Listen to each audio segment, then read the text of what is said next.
Assalamualaikum, balik lagi dengan saya Husnul Maisha di RX Podcast. Nah, pada podcast episode ketiga kali ini kita akan podcast dengan judul Inovasi dimulai dari mana sih? Dengan narasumber yang luar biasa, yaitu salah satu dosen di Fakultas Farmasi Universitas Hasanuddin. Sebelumnya teman-teman jangan lupa like, komen, dan subscribe agar teman-teman tidak ketinggalan podcast selanjutnya. Stay tune!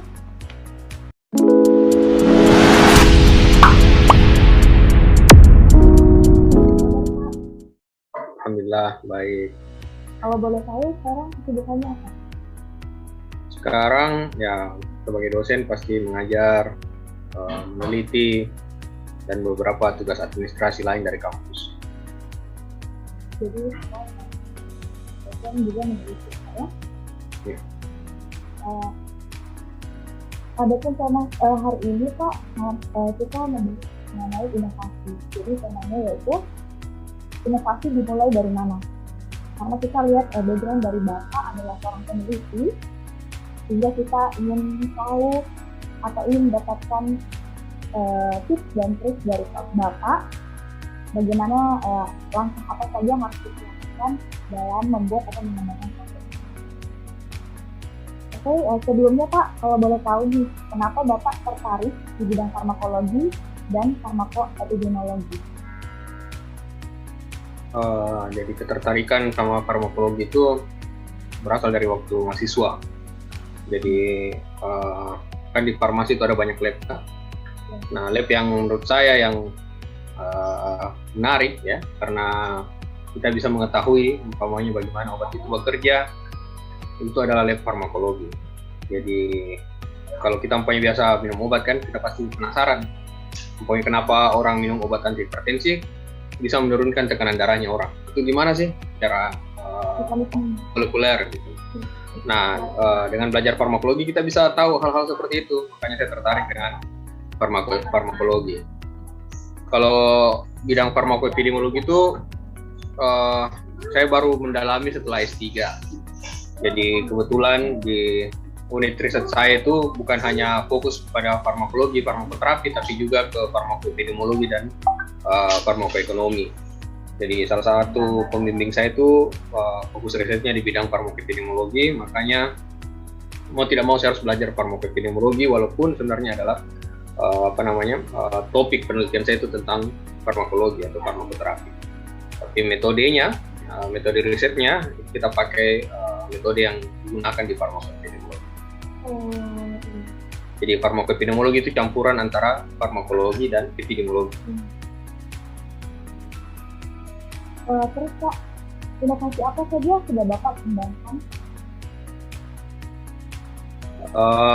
Sebenarnya saya tidak punya banyak inovasi, karena saya juga sebenarnya masih peneliti pemula kalau dibandingkan dengan giant atau peneliti-peneliti yang sudah punya nama. Saya baru semut gitu, masih baby. Tapi waktu S3 ya, karena ketika kita melakukan studi S3 itu kita harus menemukan sebuah kebaharuan gitu. Kontribusi apa yang bisa kita berikan ke wahana pengetahuan yang sudah luas ini, kontribusi apa sih yang bisa kita berikan. Itu yang yang kita harus bisa temukan kalau kita studi S3. Nah, studi S3 saya itu tentang individualisasi manajemen interaksi obat. Nah, selama ini orang melakukan manajemen interaksi obat itu dilakukan secara general. Jadi satu manajemen untuk semua orang. Jadi umpamanya obatnya harus diganti atau dosisnya harus dikurangi atau harus dipisahkan pemberian obatnya. Itu kan contoh-contoh manajemen interaksi obat. Nah, itu biasa untuk satu interaksi obat umpamanya A dan B, manajemennya itu sama untuk setiap orang. Padahal kalau kita melihat secara detail, secara lebih ke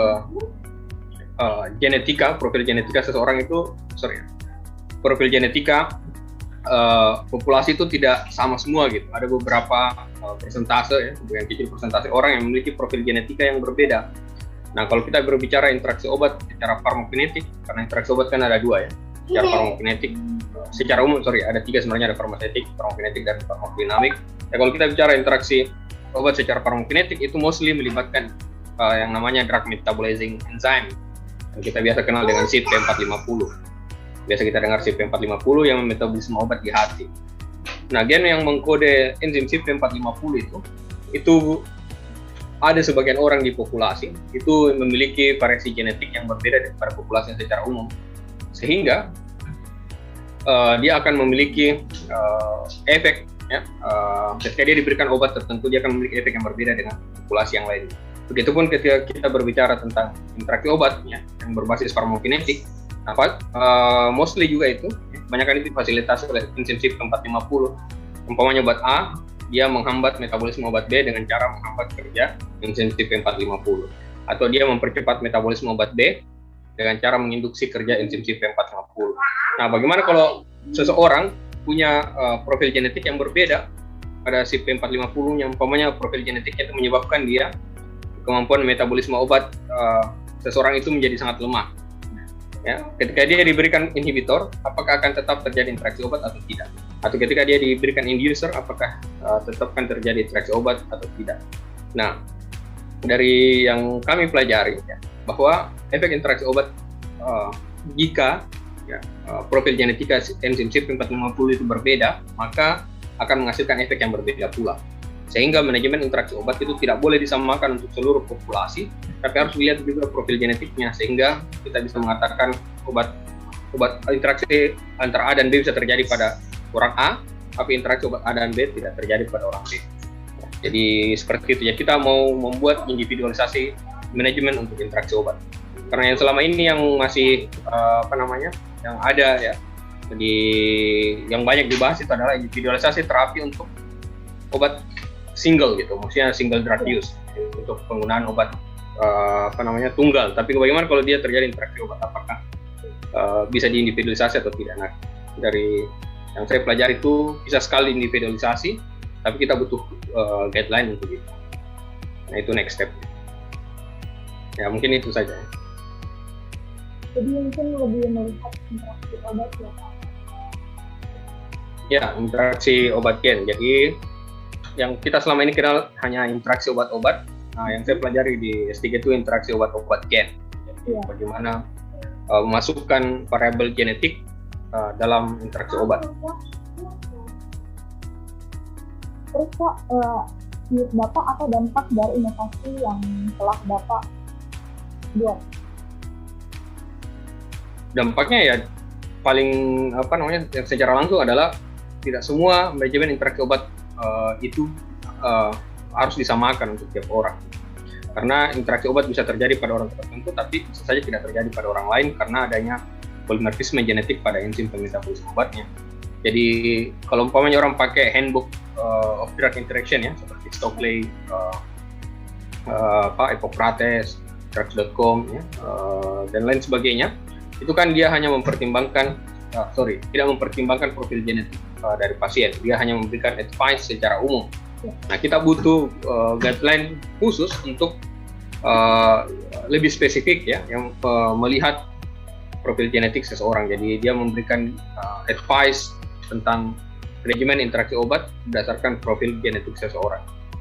Jadi umpamanya interaksi obat dan A dan B, itu advice-nya mungkin bisa berbeda-beda.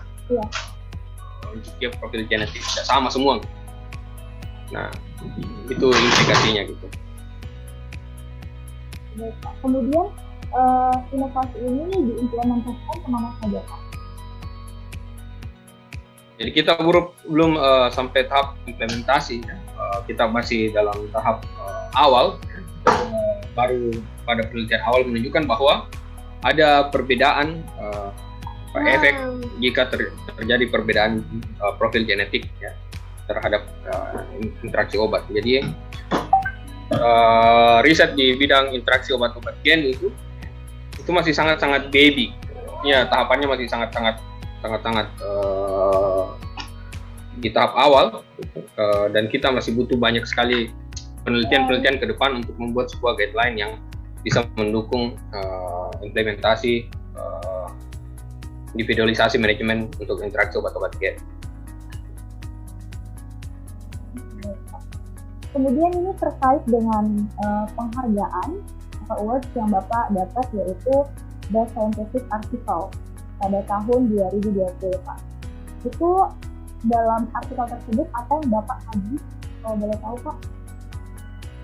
Jadi tahun lalu ya, 2020 itu BRIN memberikan penghargaan terhadap beberapa ya, jadi bukan hanya satu tapi banyak sebenarnya paper yang dikategorikan sebagai best scientific article untuk beberapa bidang. Di bidang kesehatan saja tuh mungkin ada puluhan paper di Indonesia ya. Yang jadi menurut saya jangan sampai bahwa ini untuk meluruskan, jangan sampai dianggap bahwa best scientific artikel itu hanya satu-satunya, tapi itu banyak banget orang yang dapat penghargaan itu. Jadi bukan hanya saya sendiri, tapi banyak sekali. Jadi ada beberapa orang di Indonesia. Kemudian apa yang saya teliti di situ? Jadi di situ paper itu ya, saya mengkuantifikasi potensial drug interaction yang ada pada populasi masyarakat secara umum. Yang kedua, saya memvalidasi informasi yang didapatkan dari masyarakat secara langsung, karena untuk mengumpulkan data interaksi obat umpamanya itu ada dua cara. Pertama, Anda bisa langsung wawancara ke masyarakat obat-obat apa saja yang dipakai gitu ya, sehari-hari. Yang kedua adalah melalui database, ya. Bisa dari medical record atau bisa dari data peresepan yang ada di apotek. Nah, cara yang pertama itu kalau kita langsung mewawancarai ke pasien itu cenderung biasa menyebabkan bias. Ada namanya information bias. Ya. Jadi bias itu deviasi dari kebenaran artinya. Jadi kalau kita mewawancarai orang, bisa jelaskan dulu kira-kira dalam 3 bulan terakhir itu pakai obat apa saja. Nah, pasiennya bisa salah dalam memberikan informasi, misalnya karena dia lupa obatnya, ya, atau dia dia bilang saja obat antihipertensi, tapi dia tidak ingat namanya apa, bukan familiar. Nah, itu bisa sekali terjadi information bias. Nah, informasi yang saya dikumpulkan dari survei itu saya mau validasi, apakah betul-betul bisa digunakan dalam mengkuantifikasi interaksi obat dengan membandingkannya dengan sumber informasi yang lebih valid. Kebetulan saya pakai sumber informasi yang berasal dari data peresepan yang pasien punya. Jadi data informasi dari wawancara saya bandingkan dengan data hasil peresepan. Apakah agreement-nya itu cukup tinggi atau tidak. Nah, yang saya temukan itu untuk obat-obat yang digunakan dalam jangka waktu yang panjang, obat kronik, itu lebih mudah diingat oleh pasien. Jadi umpamanya dia pakai captopril, kan itu harus dipakai seumur hidup, umpamanya obat hipertensi atau metformin yang harus dipakai seumur hidup. Itu lebih mudah diingat oleh pasien dibanding dengan obat-obat yang dipakai hanya sebentar gitu, atau jika perlu gitu. Jadi seperti ibuprofen, ya, paracetamol atau obat-obat TC yang lain ya, yang bisa dibeli secara bebas, itu pasien cepat lupa. Dan itu kita bandingkan dengan data yang sumber yang valid yang betul-betul yang dipakai oleh pasien, itu agreement-nya tidak bagus. Ya, jadi sekitar itu penelitiannya. Jadi mungkin penelitiannya membandingkan gitu ya, sumber informasi dari wawancara langsung dengan dari peresepan, data riset. Kemudian hasil yang didapatkan itu apa? Ya, itu tadi saya sudah jelaskan bahwa kalau data obat-obat yang digunakan secara kronik itu agreement-nya antara hasil wawancara dengan data peresepan itu cukup bagus. Tapi kalau obat-obat yang dipakai hanya dalam waktu singkat gitu, atau hanya jika perlu, itu pasien cenderung lupa nama obatnya, atau dia pernah pakai gitu. Dia bilang dia pernah pakai, dia bilang tidak pernah pakai padahal dia pernah pakai. Contohnya seperti itu. Kemudian sampel atau populasinya itu Pak apakah dikatakan atau di luar? Tidak, saya pakai data dari kota Groningen di Belanda. Jadi datanya cukup lengkap, jadi lebih mudah penelitiannya. Kemudian Pak, mungkin Bapak bisa sharing langkah-langkah apa saja yang harus kita lakukan dalam membuat atau mengembangkan suatu ini. Sorry, saya tidak dengar yang di ujung. Dalam membuat apa? Langkah-langkah apa saja yang mungkin bisa kita lakukan dalam membuat atau mengembangkan suatu inovasi, terkhusus mungkin bagi kami seorang mahasiswa, Pak. Ya, sekali lagi ya, saya peneliti pemula juga, belum banyak pengalaman untuk meneliti. Tapi sebagai peneliti pemula ya, apa yang biasa saya lakukan adalah membanyak membaca gitu. Jadi pertama tentukan dulu kamu interestnya di mana. Anggaplah kamu mahasiswa farmasi gitu. Farmasi kan ada banyak lab tuh. Ya. Kamu interestnya umpamanya di farmakologi saya. Kemudian di farmakologi itu kamu interestnya lebih spesifik kemana lagi? Ya. Ya, umpamanya kamu tertarik tentang COVID-19. Ya. Kemudian ada COVID-19 kan masih luas. Kamu mau tertariknya apa lagi? Mau bahas apanya lagi? Tentu interaksi obat pada COVID-19. Umpamanya contoh. Karena umpamanya banyak heboh-heboh kan di sosial media bahwa interaksi obat bisa menyebabkan kematian pada pasien COVID-19. Nah, kamu mau tahu gitu, apa betul enggak? Atau seberapa sering seberapa sering interaksi obat terjadi pada pasien COVID-19? Maka kamu mulai membaca gitu, semua artikel terkait dengan obat-obat yang dipakai oleh pasien COVID-19. Betul enggak pasien COVID-19 menggunakan banyak obat? Dan kira-kira obat-obat kemudian yang kedua, kenapa pasien COVID-19 pakai banyak obat? Betul, pasti dia punya banyak komorbiditas umpamanya. Nah, komorbiditas apa saja umpamanya yang dimiliki oleh pasien COVID-19? Kamu bisa baca kan, pasti ada laporannya tuh karakteristik pasien COVID-19. Pokoknya dia rata-rata punya diabetes, rata-rata punya COPD atau asma atau hipertensi. Nah, kamu bisa sekarang sudah kira-kira bahwa kira-kira pasiennya pasti akan menggunakan obat A, B, C, D, E, F sampai G. Kamu bisa list. Dan obat COVID-19 yang disetujui di Indonesia umpamanya bukan obat COVID-19, tapi obat-obat yang dipakai untuk supporting ya, treatment untuk COVID-19 itu obat apa saja. Dan kamu bisa mulai cek persatu apakah ada kemungkinan interaksi obat. Nah, kalau kamu sudah ada secara teori tahu bahwa kemungkinan ada interaksi obat, maka kita kamu buktikan di masyarakat, di rumah sakit, ambil data betul nggak apa yang saya secara teori dapatkan bahwa pasien ini kemungkinan pakai obat A, B, C, D, E, dan kemungkinan A dengan B berinteraksi, A dengan C berinteraksi, itu betul-betul ada di rumah sakit. Jadi pertama tentukan interestmu, karena kalau kamu tentukan kamu punya interest itu, kamu pasti akan semangat mencari tahu. Kalau kamu topik yang kamu pilih kamu sudah tidak tertarik, tentu kamu malas-malasan juga kerja. Ya, kalau kita sudah betul-betul tertarik, ya pasti kita berapa banyak paper pun dibaca pasti kita senang. Ya, tentukan interestmu, kemudian baca banyak paper terkait itu, dan dari membaca itu kamu akan dengan sendirinya akan tahu gitu, apa yang kira-kira bisa kita kembangkan dari topik tersebut. Iya, jadi mungkin kita mulai awalnya dengan banyak membaca dan melihat keadaan sekitar apa yang sedang terjadi di masyarakat atau dunia. Kemudian Pak, mungkin Bapak bisa kasih motivasi bagi kami mahasiswa untuk mungkin lebih banyak mengembangkan inovasi untuk yang mungkin punya dampak yang besar bagi masyarakat. Kalau memang interestnya ke riset gitu, mau jadi peneliti atau mau jadi dosen dan memang menyukai dunia penelitian, saran saya pertama adalah gabunglah menjadi asisten lab gitu awalnya. Jadi rata-rata teman-teman dosen yang saya tahu gitu itu semua dalam mantan asisten lab. Jadi kenapa saya sarankan untuk jadi asisten lab? Karena jiwa-jiwa menelitimu gitu ya, jiwa-jiwa jadi dosen pokoknya itu akan ternurture dengan baik ketika kamu menjadi asisten lab. Nah, sebelum menjadi asisten lab ya tentunya kamu harus punya nilai yang baik dulu kan. Nah, karena tidak mungkin kamu mau jadi asisten, tidak bisa diterima jadi asisten kalau nilai labnya kurang baik. Makanya serius belajar untuk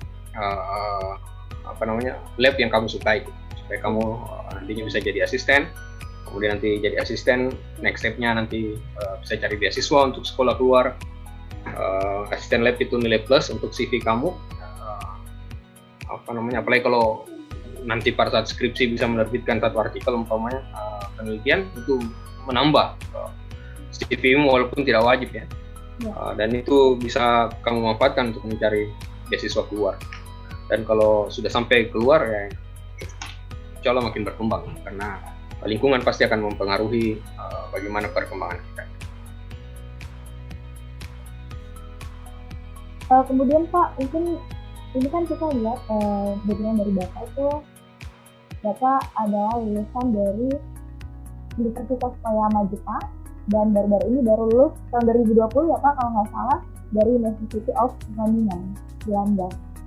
Bapak mungkin bisa menceritakan sedikit pengalaman Bapak kuliah di luar negeri, yang mana dua negara tersebut itu adalah negara yang maju, dan kemudian mungkin dari segi pendidikan juga ya bisa dikatakan dia sangat maju Pak.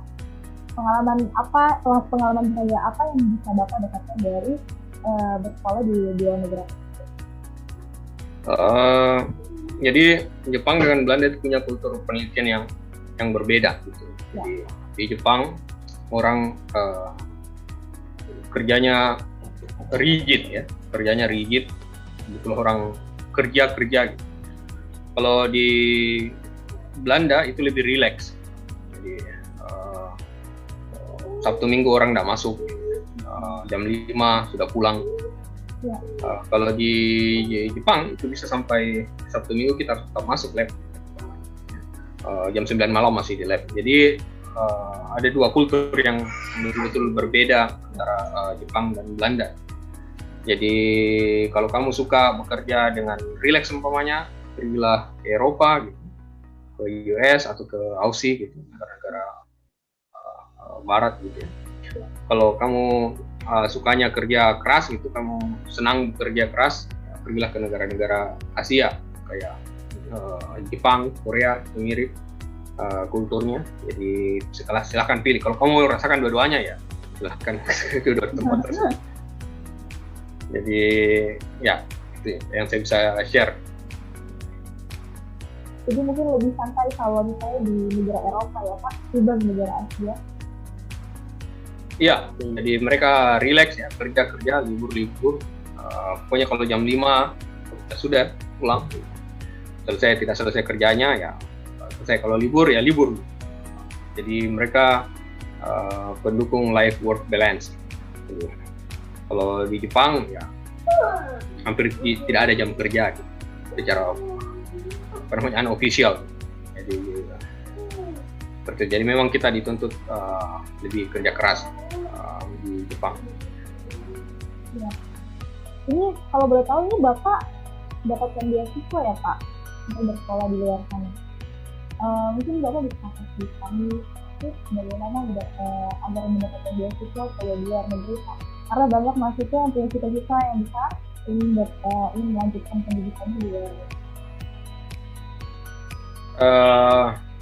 Sebenarnya saya tidak tepat ya memberikan tips, karena beasiswa itu beasiswa dikti namanya. Dikti itu beasiswa khusus dosen. Jadi kalau kamu mau dapat beasiswa itu ya harus jadi dosen. Jadi saya memang memanfaatkan beasiswa khusus dosen. Jadi mungkin lebih tepat kalau yang memberikan tips itu kalau yang beasiswa kayak LPDP gitu ya, atau beasiswa luar negeri. Tapi apa yang saya bisa sarankan ya, bahwa sekolah keluar itu pertama kamu harus pikirkan adalah betul-betul kamu butuh atau tidak. Kalau hanya untuk karena mau merasakan hidup di negara orang, hanya karena kalau mau supaya foto-fotonya, foto di Instagramnya semua keren-keren gitu, motivasinya masih sangat kurang gitu, motivasinya sangat tipis, karena hidup di negara luar khususnya untuk studi ya, itu tidak mudah gitu. Kalau memang kelihatannya di foto itu indah ya, tapi di belakangnya itu mungkin banyak air mata gitu. Jadi kalau motivasinya tipis gitu, itu kamu bisa gagal. Jadi maksudnya motivasimu betul-betul tidak kuat ya, hanya untuk jalan-jalan saja dan sebagainya.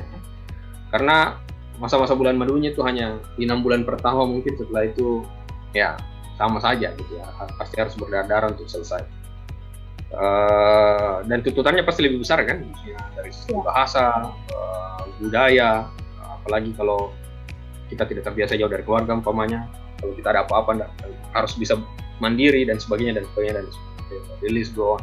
Jadi pertama saran saya itu adalah kamu harus yakinkan diri kamu bahwa betul saya butuh studi S2 ini, apalagi untuk studi S3 gitu ya, yang lebih berat lagi. Jadi itu pertama ya, perkuat motivasi. Yang kedua, mungkin saran saya adalah perbaiki CV-mu ya. Jadi CV sangat mendukung ya, lakukanlah berbagai aktivitas-aktivitas yang sifatnya positif ya, seperti kegiatan-kegiatan kemahasiswaan atau kegiatan-kegiatan riset dan sebagainya. Ketiga, persiapkan bahasa Inggrismu dari sekarang. Jadi banyak sekali orang mau studi S3 ya, banyak yang contoh ya, yang sering saya dapati, banyak orang yang kontak saya, tolong bantu saya cari profesor. Ya saya bilang, saya bisa membantu kamu cari profesor. Dalam 2 minggu kamu bisa dapat letter of acceptance. Tapi pertanyaan saya adalah, sudah berapa nilai IELTS-mu? Tapi rata-rata yang bertanya itu saya belum tes kan. Nah, buat apa kamu tanya saya? Saya bisa bantu kamu mendapatkan profesor, tapi saya tidak bisa bantu kamu memperbaiki bahasa Inggrismu. Jadi kamu harus bantu dirimu sendiri dulu, perbaiki bahasa Inggrismu, baru kamu cari bantuan ke orang lain. Jadi kalau kamu sudah punya nilai bahasa Inggris minimal IELTS 6,5 umpamanya, maka itu akan 50% saya rasa syarat untuk keluar bisa terpenuhi. Mungkin itu saja. Oke Pak, terima kasih. Ya Pak, kemudian ini saya bertanya lagi Pak, bagaimana penelitian di sana Pak? Dalam hal ini mungkin di pendidikan Bapak di Universitas Groningen ya, di Belanda, itu bagaimana sistem pendidikannya Pak? Kalau saya di Belanda kan S3 ya, jadi S3 itu kita riset ya, jadi beda-beda, sebenarnya tiap universitas itu punya kebijakan yang berbeda-beda terkait riset, dan bahkan satu universitas pun itu berbeda profesor atau berbeda departemen pun punya kebijakan yang berbeda-beda. Maksudnya apa yang saya maksud kebijakan itu adalah seperti umpamanya di unit saya lulus S3 itu saya harus menerbitkan umpamanya setidaknya 4 paper internasional gitu dan 2 submitted, jadi 2 tersubmit. Dari dalam 4 tahun kita harus penuhi target itu. Jadi tiap hari kita harus bekerja, kemudian sedikit untuk mencapai target tersebut. Selain itu ada kuliah yang harus diikuti. Jadi kita pakai biasanya kalau di Indonesia kita pakai SKS ya, kalau di Belanda kita pakai namanya ECTS, European Credit Transfer System kalau tidak salah. Itu sekitar 30 ECTS. Dan kalau kuliah, ada kuliah yang kita hanya datang saja terus kerja tugas bisa lulus. Jadi ada yang kuliah tanpa ujian, ada kuliah yang dengan ujian. Kalau ujian lumayan juga ya. Ada yang esai, ya, ada yang pilihan ganda, ya, sama seperti di Indonesia lah. Kalau di Jepang itu karena saya S2 di Jepang itu by riset, S2-nya by riset. Ada course tapi course-nya hadir tidak hadir. Mungkin walaupun kita cuma 2 kali hadir, mungkin dalam 1 semester bisa tetap lulus. Bukan hal yang wajib. Dan waktu di Jepang saya kuliahnya berbahasa Jepang, jadi saya juga mostly tidak mengerti. Jadi intinya kalau S2 by riset itu adalah risetmu yang menentukan kamu lulus atau tidak. Ya. Karena kan ada S2 itu kan ada 3 jenis. Ya. Jadi S2 ada yang by course, ya, jadi kursus saja gitu. Ya, maksudnya kelas saja ya. Nah lulus tanpa tugas akhir. Ada yang mix. Ya. Mix itu maksudnya ada course-nya, ada risetnya. Ya, jadi kamu harus lulus beberapa mata kuliah dan harus bikin tesis. Kalau by riset, nah itu teori atau kelas itu tidak penting, yang penting ada risetmu. Jadi menentukan kamu lulus atau tidak adalah riset. Jadi itu di Jepang. Kalau saya bisa cerita sedikit S2 di Belanda karena saya membimbing beberapa mahasiswa S2 di Groningen. Jadi S2 di Universitas Groningen itu 2 tahun. Jadi 1 tahun, dalam 2 tahun itu ada banyak course. Jadi dia mix antara riset dengan course. Dan dia harus bikin 2 kali tesis. Jadi di tahun pertama dia harus bikin tesis pada 1 lab ya, yang dia tertarik. Kemudian di tahun kedua dia harus bikin tesis yang berbeda di lab yang berbeda lagi. Jadi dia harus at least ada 2 lab yang berbeda untuk dia buat laporan. Kalian harus ikut kursus. Ya, mungkin itu saja yang kita bisa. Jadi sistemnya mungkin baik ya Pak, mungkin metodenya banyak. Sorry, saya tidak terlalu clear. Kemudian dari sisi teknologi juga Pak, kalau dibanding dengan Indonesia mungkin berbeda ya Pak, sehingga mungkin penelitian di luar sana mungkin lebih unggul ya Pak, karena dari segi teknologi pun lebih maju. Jadi seperti itu ya Pak ya? Ya bisa dibilang begitu pada satu sisi, tapi ya, tidak semua harus ditentukan oleh teknologi sebenarnya. Jadi yang penting adalah idenya. Jadi riset di Indonesia pun bisa kita publish ke jurnal yang bagus selama idenya betul-betul dibutuhkan oleh banyak orang gitu. Maksudnya atau idenya betul-betul penting.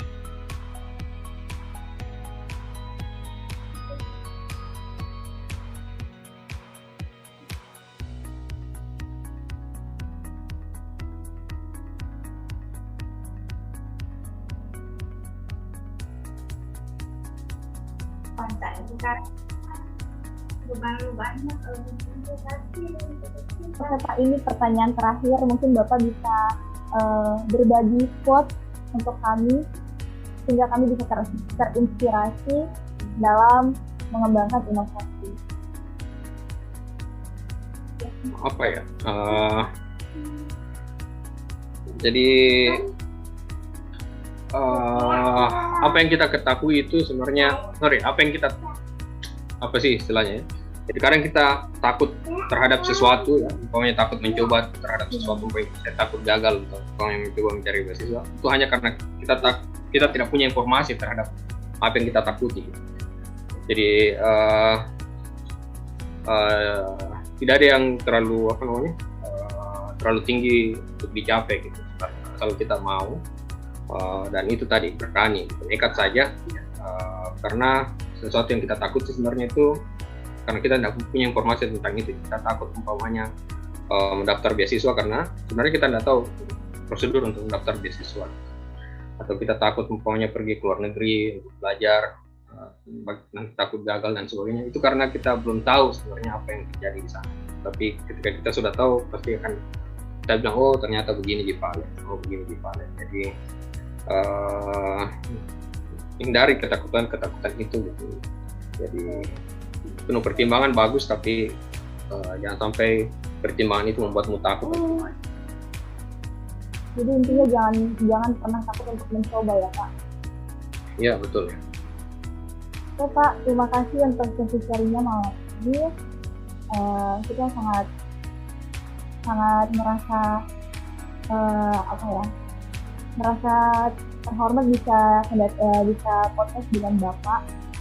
Karena kita tahu Bapak mungkin sibuk, di tengah kesibukan Bapak bisa menempatkan waktunya untuk podcast bersama kami. Mungkin nanti kita ketemu di lain waktu, Pak. Terima kasih. Iya, sama-sama. Terima kasih atas undangannya. Terima kasih, Pak. Assalamualaikum warahmatullahi wabarakatuh.